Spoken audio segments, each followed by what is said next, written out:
ফিতনার এই সময় প্রতিদিন কোনো না কোনো ভাবে জেনা হয়ে যাচ্ছে, বিশেষ করে চোখের জেনা। না চাইলেও এসব জেনা হয়ে যায়। বাঁচার উপায় কি? মোবাইলের এই যুগে আমাদের চরিত্র আসলে হেফাজত করা কঠিন, তাহলে শুনুন। তরুণদের চরিত্রকে আজকাল রক্ষা করা একরকম অসম্ভব হয়ে গেছে, মহা কঠিন হয়ে গেছে।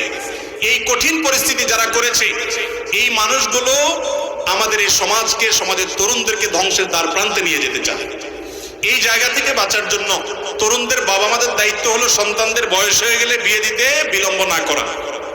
আর যুবকরা বিয়ের জন্য শুধুমাত্র অস্থির হয়ে আমার কাছে প্রশ্ন দিবেন না, টাকা পয়সা রোজগার করেন।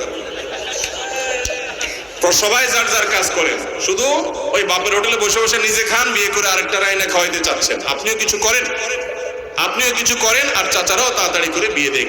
উভয়ের প্রচেষ্টার মাধ্যমে যুবকরা চরিত্র হেফাজত করতে পারবে ইনশাআল্লাহ। আল্লাহ পাক যেন আমাদের সবার চরিত্র হেফাজত রাখার তৌফিক দান করেন, আমিন।